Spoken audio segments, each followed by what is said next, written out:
afternoon, good morning, good evening, everybody. It is Friday, May 9th, and you know what that means. Maybe you do, maybe you don't.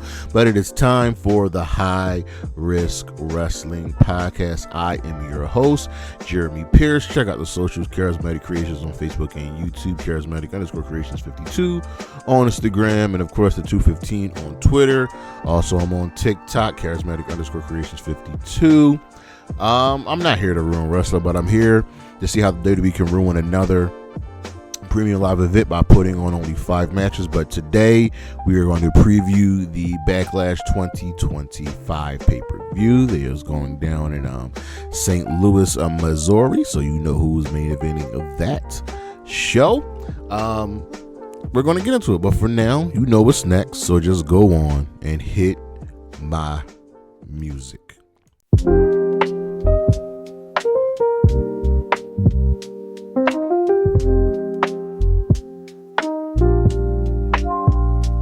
All right, so you know how we do with these shows. Before we get into this year's show, we gotta see what went down on last year's show. So last year's show, ironically, only had 5 matches because once again, the WWE are too damn lazy to actually put on a big show, to actually, just fill out the card. There's a lot of filler. There's a lot of downtime. And it sucks. It genuinely sucks that I'm getting the same amount of matches on a pay-per-view that I'm getting on a Raw or a SmackDown, and that's unfathomable. That is so disrespectful to the paying audience. But let's look at last year's show.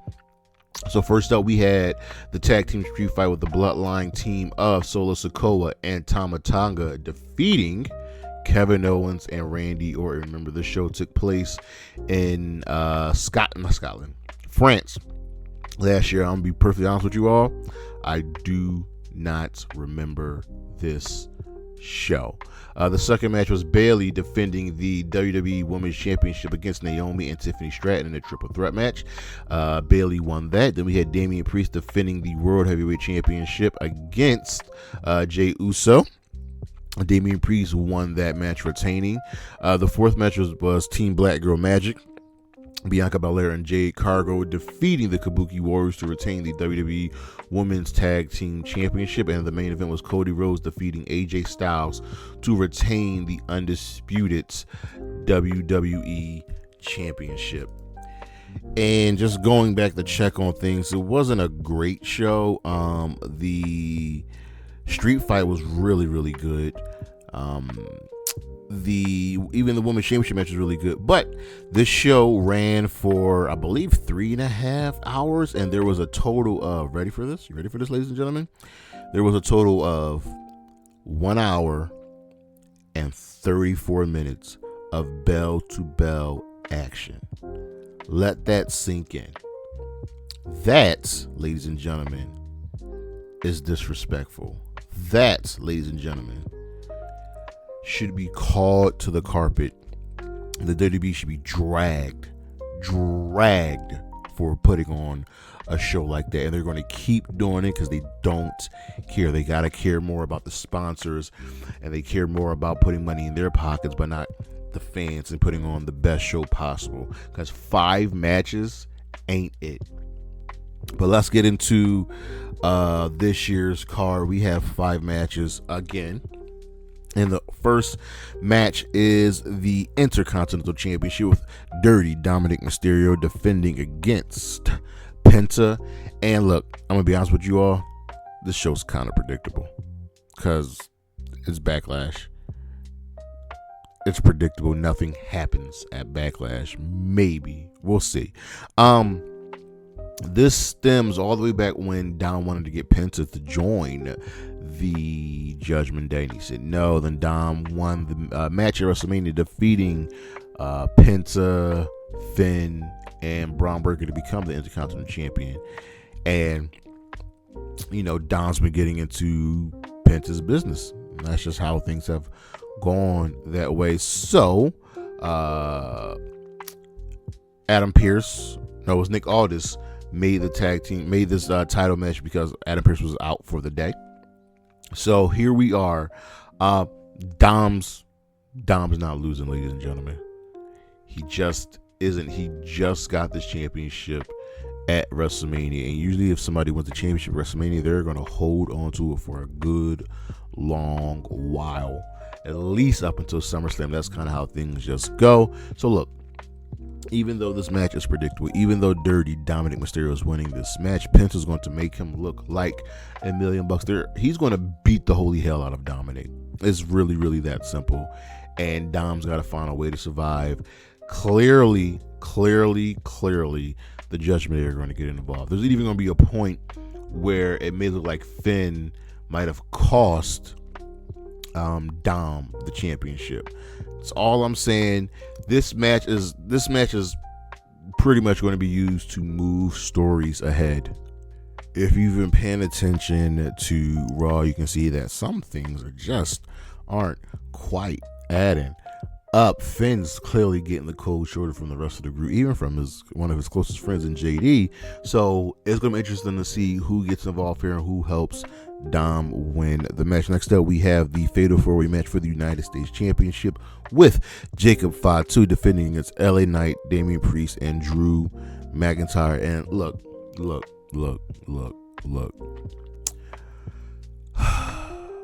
This match does not make any sense.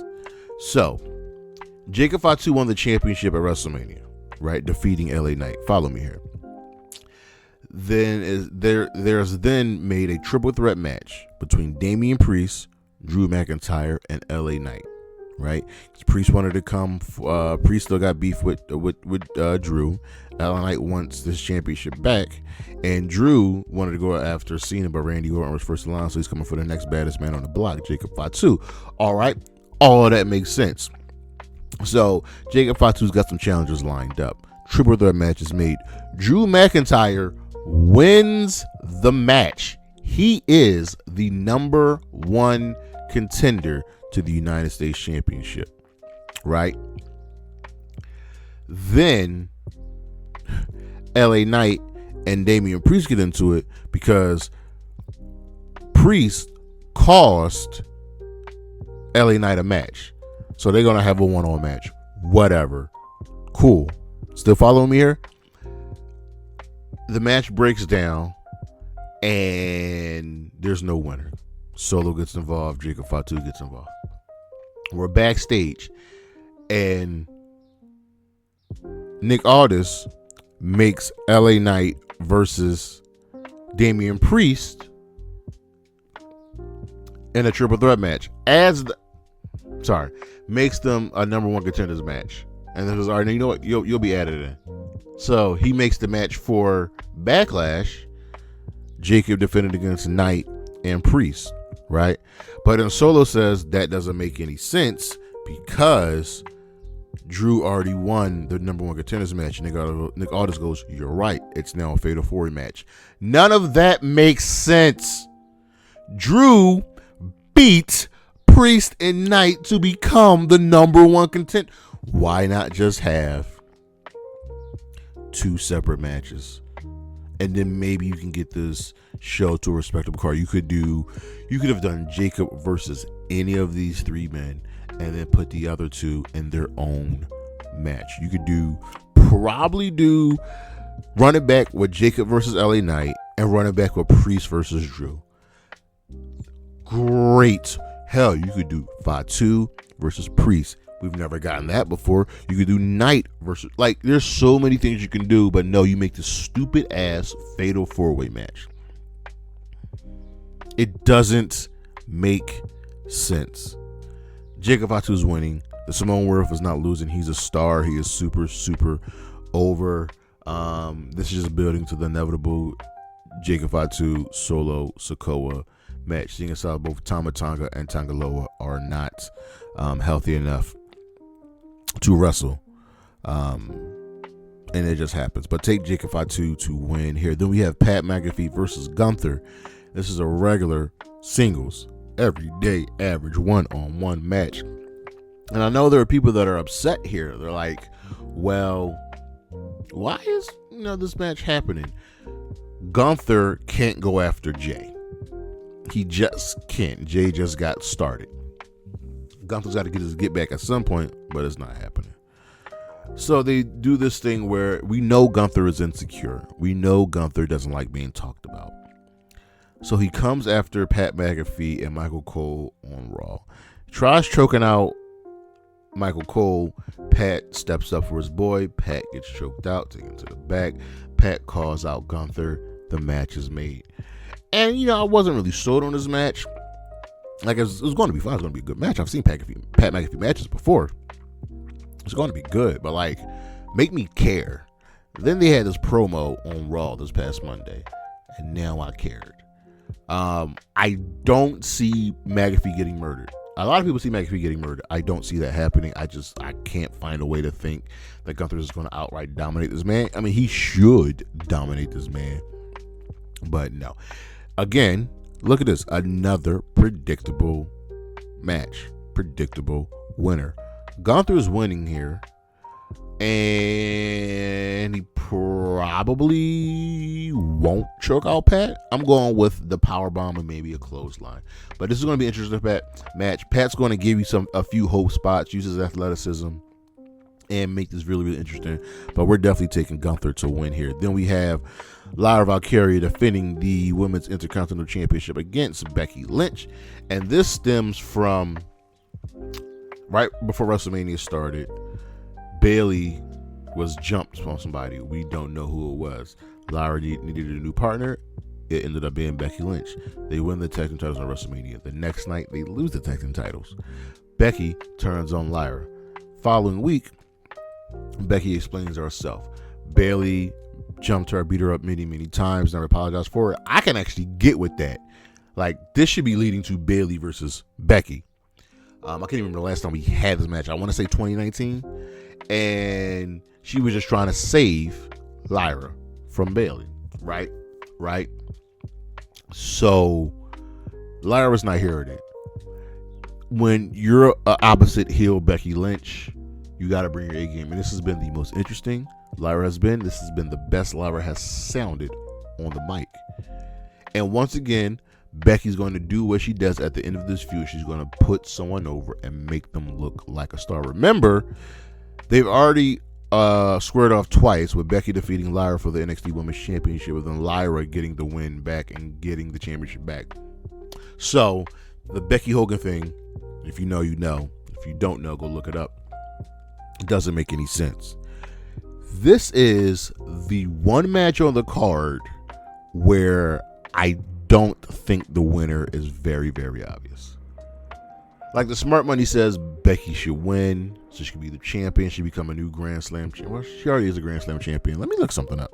All right, so we're not adding the Women's Intercontinental Champion and the United States Championships to the Grand Slam. So it's still 3 World Championships and a tag team title, but I expect that to change.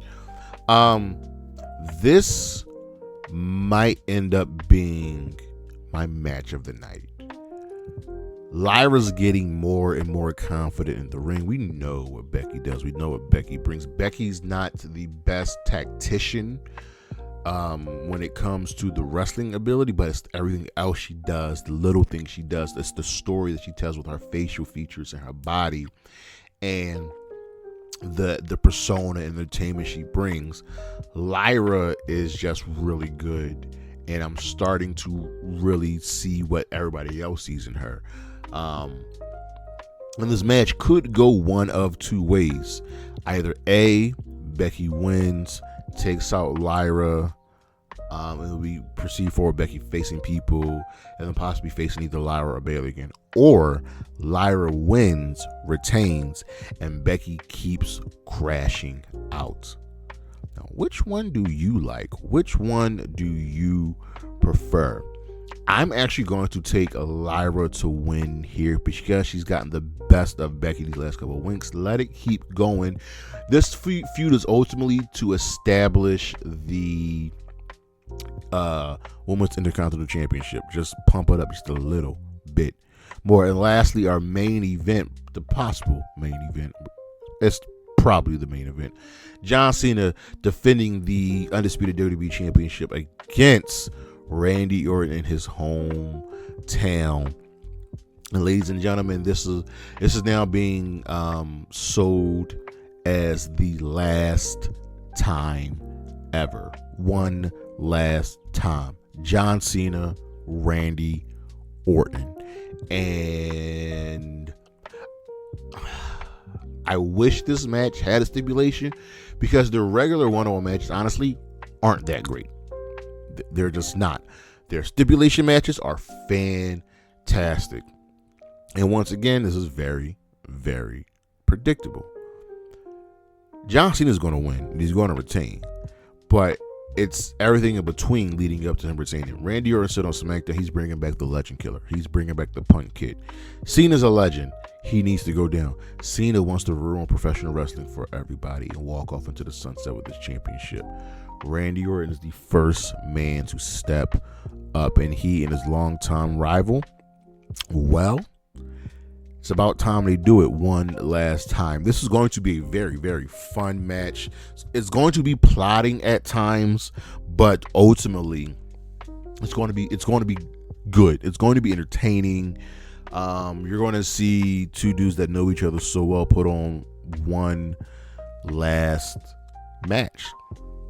And it's going to be great seeing Cena play the heel. Because for the longest time during their careers, Cena was the good guy and Randy was the bad guy.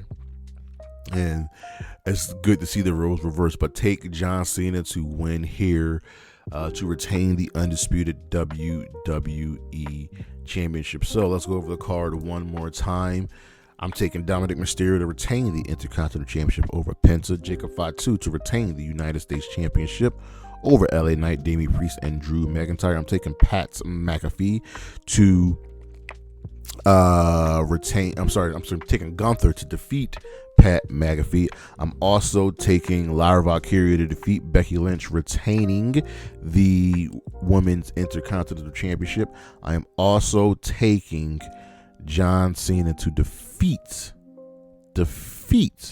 Randy Orton and retain the Undisputed WWE Championship. But that is our show, ladies and gentlemen. Thank you for listening. Thank you for watching. Look on the screen what we got coming up for the rest of the month. Check out that list, the best Backlash matches of the last 10 years. We'll have a little fun with that. But check out the socials, Charismatic Creations on Facebook and YouTube, Charismatic_Creations52 on Instagram, and of course the 215 on Twitter. And as always, Willow Nightingale, Chris Statlander, Anna J, Bailey, Gigi Dolan, and Isla Dawn. Holla at your boy. Peace.